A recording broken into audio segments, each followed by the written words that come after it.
महानगरपालिकेच्या निवडणुकीत अजितदादा राष्ट्रवादीने आमच्यासोबत येऊन निवडणूक लढवली होती. निकालानंतर दोन्हींचे 39 संख्याबळ झाल्यानंतर त्यांनी त्यांची भूमिका बदलून भाजपला पाठिंबा दिला. आता अजितदादा राष्ट्रवादीत जर पैसे देऊन पदे वाटप होत असल्याचा आरोप असेल तर त्यांनी भाजपला पैसे देऊन पाठिंबा दिला का, अशी आम्हाला शंका असल्याची टीका खासदार विशाल पाटील यांनी केली आहे.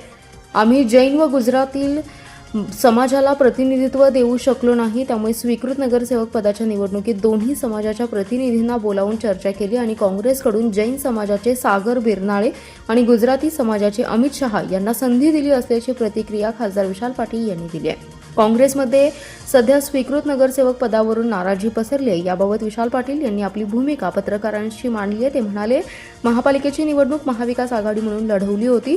अनेक जागांवर तडजोड करावी लागली होती. जैन समाजाच्या आरती रवींद्र वळवडे यांना उमेदवारी देऊ शकलो नाही, त्यामुळे जैन समाजाची नाराजी दिसून आली.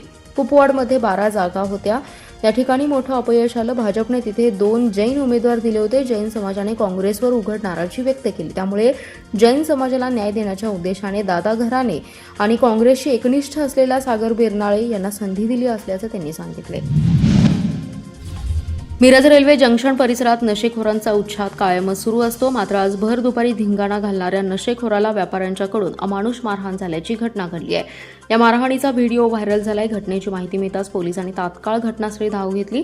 जखमींवर मिरज शासकीय रुग्णालयात उपचार सुरू असल्याची माहिती मिळाली आहे. महाडा कॉलनी येथे राहणार हुसेन रज्जाक शेख असं जखमी तरुणाचं नाव आहे. अद्याप या प्रकरणी कोणावरही गुन्हा दाखल झाला नाही. खाजा वसाहत या ठिकाणी पहिले मारहाण करून त्याला परत मिरज रेल्वे स्थानक परिसरात आणून बेदम मारहाण केल्याची माहिती मिळाली आहे. मारहाणीचं नेमकं कारण अद्याप अस्पष्ट आहे.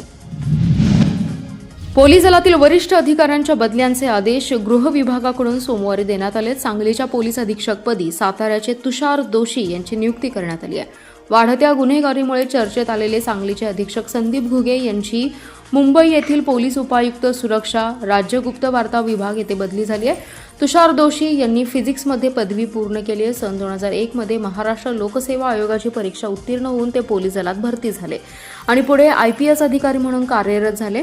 अधीक्षक दोशी हे यापूर्वी चंद्रपूरमध्ये उपविभागीय पोलीस अधिकारी म्हणून कार्यरत होते. तसेच त्यांनी नवी मुंबई पोलीस दलात उपायुक्त म्हणून काम पाहिले. जालना आणि सातारा जिल्ह्याचे पोलीस अधीक्षक म्हणून ते कार्यरत राहिले. सातारा जिल्हा परिषद अध्यक्ष निवडीवेळी मंत्री शंभूराज देसाई आणि मंत्री मकरंद पाटील यांना धक्काबुक्की झाली होती. या प्रकरणी ते चांगलेच गाजले होते. त्यानंतर निलंबित करण्याचे निर्देश उपसभापती नीलम घोरे यांनी दिले होते. मात्र मुख्यमंत्री देवेंद्र फडणवीस यांनी दोशी यांचं निलंबन न करता त्यांना काही दिवस अर्जित रजेवर पाठवलं होतं. त्यानंतर ते पुन्हा कामावर रुजू झाले. जिल्ह्यात वाढत्या गुन्हेगारी पार्श्वभूमीवर त्यांच्यासमोर कायदा सुव्यवस्था अबाधित ठेवण्याचं मोठं आव्हान असणार आहे. गेल्या वर्षभरापासून रखडलेल्या सांगली पेठ राष्ट्रीय महामार्गाच्या वादावर अखेर पडदा पडलाय. तुंग कसबे डिग्रज या मार्गावर थांबलेल्या 18 मीटरच्या 1.5 किलोमीटरच्या रस्त्याला मंजुरी जिल्हाधिकारी कार्यालयात झालेल्या बैठकीत देण्यात आली. या रस्त्यांवर अपघाताचं प्रमाण वाढत असल्याने प्रलंबित रस्त्याचं तात्काळ काम सुरू करण्याचे आदेश जिल्हाधिकारी मैना घोष यांनी दिले. जिल्हाधिकारी कार्यालयात सांगली पेठ राष्ट्रीय महामार्गावरील कसबे डिग्रज गावच्या हद्दीतील प्रलंबित रस्त्याबाबत तोडगा काढण्यासाठी जिल्हाधिकारी घोष यांच्या अध्यक्षतेखाली बैठक घेण्यात आली. या बैठकीला खासदार विशाल पाटील, रघुनाथदादा पाटील, विविध लोकप्रतिनिधी तसेच भूसंपादनाचे उपजिल्हाधिकारी विशाल यादव, मंडल कार्यालय, महसूल कार्यालय, राष्ट्रीय महामार्ग प्राधिकरण यांच्यासह महामार्गालगतचे विरोध करणारे शेतकरी, सामाजिक कार्यकर्ते उपस्थित होते. सांगली पेठ रस्त्याचं काम 1 वर्षांपूर्वी पूर्ण झालंय. मात्र तुंग कसबे डिग्रज या महामार्गावरील मिंचेमळा परिसरात पथकर वसुली नाका बसवण्यासाठी शेतीचं अतिक्रमण करण्यात येणार आहे. त्यामुळे शेतकऱ्यांनी विरोध केलाय. त्यामुळे सुमारे 1.5 किलोमीटर रस्त्याचं काम थांबलं होतं. रस्त्याचे 18 मीटरने डांबरीकरण करण्याचा निर्णय एकमताने घेण्यात आला. या रखडलेल्या रस्त्यावर काम सुरू करण्याच्या सूचना संबंधित यंत्रणेला देण्यात आल्या. महिला आरक्षणाचा निर्णय 2023 मध्ये झालाय. मात्र त्याचा अध्यादेश 2.5 वर्ष काढला नाही. आता महिला आरक्षणाच्या नावाखाली मतदारसंघाच्या पुनर्रचनेचे विधेयक मांडण्याचं षडयंत्र भाजपनं आखलं होतं. त्याला विरोध केलाय. 2023च्या निर्णयावर महिला आरक्षण लागू करण्याची हिंमत भाजपमध्ये आहे का, असा सवाल करत फेक नेरेटिव्ह पसरवू नयेत, याला महिला बळी पडणार नाहीत असं मत खासदार विशाल पाटील यांनी व्यक्त केलंय. ते म्हणाले, काँग्रेसचा महिला आरक्षणाला विरोध नाही, शिवाय महिला पुरुष असा भेदभाव देखील कधी केला नाही. स्वातंत्र्यपूर्व काळात महिलांना मतदानाचा अधिकार नव्हता, मात्र स्वातंत्र्य मिळाल्यानंतर महिलांना अधिकार देण्यात आलाय. काँग्रेसकडे पहिल्या महिला अध्यक्ष नी बेझंट ते सोनिया गांधी ही परंपरा आहे. देशाला महिला पंतप्रधान, राष्ट्रपती, लोकसभेच्या सभापती सर्व काँग्रेसने दिलेत. राजीव गांधी यांनी स्थानिक स्वराज्य संस्थात महिला आरक्षण लागू केलं. महाराष्ट्रात 50% महिला आरक्षण काँग्रेसच्या सत्तेत लागू झाले. 2023 मध्ये भाजपने ते महिला आरक्षणाचं विधेयक आणलं, त्यालाही काँग्रेसने पूर्ण पाठिंबा दिला. मात्र त्यात जनगणनेनंतर हे आरक्षण लागू करण्याची अट त्या विधेयकामध्ये होती, ती भाजपने पूर्ण केली नाही. 2.5 वर्षात त्याचे नोटिफिकेशन काढले नाही. त्यांना जर महिलांना आरक्षण द्यायचं होतं तर 2.5 वर्ष गप्प बसले नसते. गेल्या लोकसभेच्या निवडणुकीतच हे आरक्षण लागू झालं असतं, परंतु जनगणना न करता भाजप सत्तेसाठी मोडतोड करून दक्षिणेतील राज्यासह महाराष्ट्रावर अन्याय करणार असेल तर त्याला विरोधच राहणार असल्याचं विशाल पाटील यांनी स्पष्ट केलं. खरसुंडी येथील लाखो भाविकांचं श्रद्धास्थान असलेल्या श्री सिद्धनाथ मंदिरातील गाभाऱ्यातील चांदी दुरुस्तीच्या नावाखाली काढून नेल्याचा आरोप श्रीनाथ देवस्थानच्या ट्रस्टवर गेल्या काही दिवसांपासून होतोय. आता ज्या भाविकाने सिद्धनाथ मंदिराच्या गाभाऱ्यात खांबावर चांदी बसवण्यासाठी दिली होती, त्या भाविकानेच आता श्रीनाथ देवस्थान ट्रस्टच्या एकूण कारभारावर नाराजी व्यक्त करत ट्रस्टवर गंभीर आरोप केलेत. त्यांनी थेट जिल्हाधिकारी आणि पोलीस अधीक्षकांना निवेदन देऊन सखोल चौकशी करण्याची मागणी केली आहे. देवीखिंडी गावच्या शिवाजीराव पाटील यांनी काही वर्षांपूर्वी श्री सिद्धनाथाच्या श्रद्धेपोटी मंदिराच्या गाभाऱ्यातील खांब आणि छतासाठी चांदीचे नक्षीकाम केलेली सजावट अर्पण केली होती. मात्र त्यांना काही दिवसांपूर्वी त्या खांबावरील चांदी गायब असल्याचे लक्षात येताच त्यांनी देवस्थान कमिटीला याबाबत विचारणा केली. मात्र त्यावेळी त्यांना देवस्थान कमिटीकडून थातूरमातूर उत्तर देऊन त्यांची बोळवण करण्यात आली. त्यामुळे आता शिवाजीराव पाटील यांनी मंदिरास दान दिलेल्या चांदीमध्ये गैरव्यवहार झाल्याचा आरोप करत श्रीनाथ देवस्थान ट्रस्टच्या कमिटीची चेअरमन, सचिवांची चौकशी करावी याबाबत धर्मादाय आयुक्त, सांगली पोलीस अधीक्षक यांच्याकडे तक्रार केली आहे. मंदिरातील सभागृहात 6 कोरीव काम केलेले दगडाचे खांब आहेत. पाठीमागच्या 6 खांबांवर 4 भाविकांनी 130 किलो चांदीचे नक्षीकाम करून बसवली होती, तर पुढच्या 2 खांब आणि प्रवेशद्वारावर नक्षीकाम केलेली 51 किलो चांदी बसवली होती. 6 महिन्यापूर्वी पाठीमागची 4 खांबावरील चांदी काढली आहे. सध्या ही चांदी कोठे आणि कोणाकडे आणि किती किलो आहे याचा खुलासा ट्रस्टीने करावा अशीही मागणी होत आहे. जिल्ह्यात काल सायंकाळी गारपिटीसह झालेल्या अवकाळी पावसाने शेतीचं मोठं नुकसान झालंय. केळी, आंबा, द्राक्ष बागा, मिरची पिकांचं सोसाट्याचा वारा, गारपीट आणि मुसळधार पावसाने मोठं नुकसान झालंय. तासगाव, मिरज, खानापूर, वाळवा यांसह सर्वच तालुक्यांमध्ये गारपिटीसह पाऊस झालाय.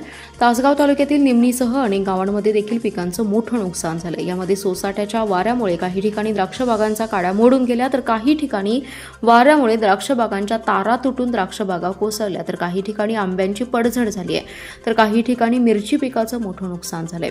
मिरज पूर्व भागात काल रात्री झालेल्या अवकाळी पावसाने शेतकऱ्यांचं मोठं नुकसान झालंय. एरंडोली, आरग तसेच पूर्व भागातील अनेक ठिकाणी जोरदार वाऱ्यासह झालेल्या पावसाने शेतकऱ्यांच्या घरांचंही मोठं नुकसान झालं असून अनेक ठिकाणी राहती घरी पडले असल्याची माहिती मिळते.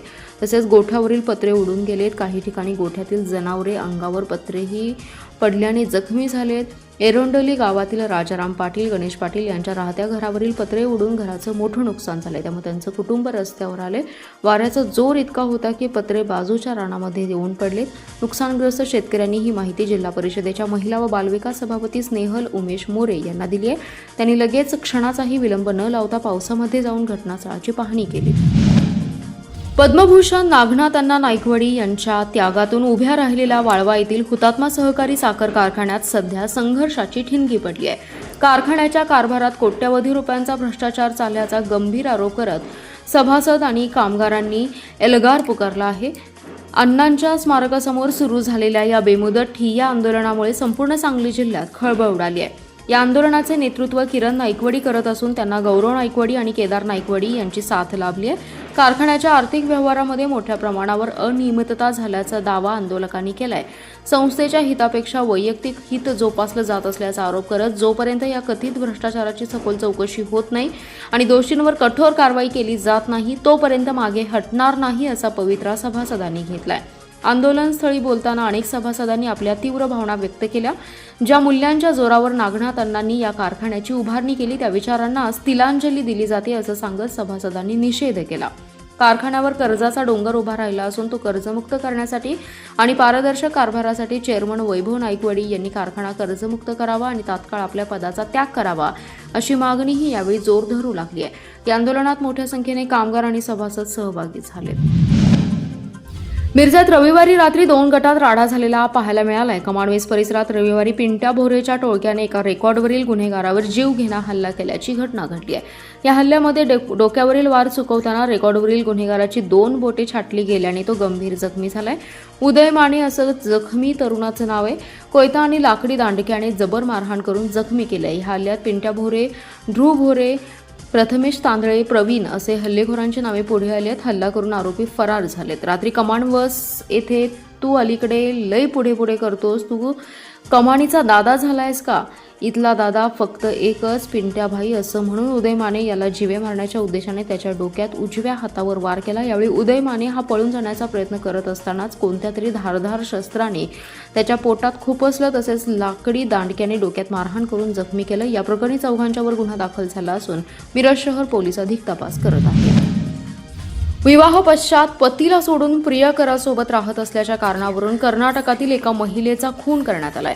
खून केल्यानंतर सदर महिलेचा मृतदेहावर आरग येथील स्मशानभूमीत अंत्यसंस्कार करण्यात आले. या खून प्रकरणी मयत महिलेच्या प्रियकराने कर्नाटकात पोलिसात दिलेल्या फिर्यादीवरून पोलिसांनी मयत महिलेच्या भाऊ, काकासह नातेवाईकांना अटक करून तपास सुरू केलाय. तपासात आरग येथे खून करून मयत महिलेवर अंत्यसंस्कार करून पुरावा नष्ट केल्याप्रकरणी मिरज ग्रामीण पोलीस ठाण्यात गुन्हा दाखल करण्यात आला. या गुन्ह्याप्रकरणी तिघांना कर्नाटक पोलिसांकडून अटक करण्यात आली असून त्यांना न्यायालयीन कोठडी देण्यात आली आहे. दिनांक 12 मार्च ते 21 मार्च दरम्यान ही घटना घडल्याची नोंद पोलिसात आहे. सत्यव्वा संतोष हेळवी असं मयत महिलेचं नाव आहे. या प्रकरणी कृष्णा सहदेव पाटील यांनी पोलिसात फिर्याद दिली आहे. प्रकाश भीमाप्पा हेळवी, शानूर सदाशिव हेळवी, कल्लाप्पा मल्लाप्पा हेळवी या तिघांविरोधात गुन्हा दाखल करण्यात आला. या तिघांना कर्नाटक पोलिसांनी अटक केली असून कर्नाटकातील न्यायालयाने त्यांना न्यायालयीन कोठडी दिली आहे. या प्रकरणी यमकनमर्डी पोलीस ठाणे येथे कृष्णा सहदेव पाटील यांनी फिर्याद दिली आहे. खोटी आणि बदनामीकारक विधाने करून महापालिकेचे माजी मुख्यमंत्री कायदा सल्लागार पदावरून हटवल्याने अॅडव्होकेट सुशील मेहता यांनी तत्कालीन आयुक्त सत्यम गांधी यांच्यासह 4 अधिकाऱ्यांवर 50 लाखांच्या नुकसान भरपाईची नोटीस पाठवली आहे. नोटिशीत म्हटलं आहे की अॅडव्होकेट सुशील मेहता यांची 2014 ते 15 मध्ये महापालिकेच्या मुख्य कायदा सल्लागारपदी नियुक्ती करण्यात आली. त्यानंतर त्यांनी महापालिकेचे अनेक खटले निकाली काढले. 2025 मध्ये त्यांची वकील पॅनेलवर 5 वर्षांसाठी नेमणूक करण्याचा ठराव करण्यात आला. 20 फेब्रुवारी रोजी आयुक्त गांधी यांनी ते प्रशासक पदावर नसताना, त्यांच्याकडे धोरणात्मक निर्णय घेण्याचा अधिकार नसताना अनेक दाव्यात प्रशासनाची कोणतीही बाजू योग्यरित्या न मांडल्याबद्दल बरेच दावे प्रशासनाच्या विरोधात निकाल लागतायत. अभिप्राय वेळेवर प्राप्त होत नाही, त्यांच्याबद्दल सामाजिक कार्यकर्त्यांच्या तक्रारी आहेत अशी खोटी आणि चुकीची कारणे देत मुख्य कायदा सल्लागार पदावरून हटवलं होतं असं नोटीसमध्ये उल्लेख केलाय. तसेच प्रशासनाची टिप्पणी व दिलेली कारणे चुकीची आणि खोटी आहेत असाही उल्लेख नोटीसमध्ये केलाय. समाज, नातेवाईकांसह पक्षकारही संशयाने पाहत आहेत. समाजात बदनामी केल्याप्रकरणी 15 दिवसात आयुक्तांसह चौघांनी 50 लाख रुपयांची भरपाई द्यावी, अन्यथा भरपाई वसुलीसाठी न्यायालयात दावा दाखल करण्याचा इशाराही अॅडव्होकेट सुशील मेहता यांनी नोटीसद्वारे दिलाय.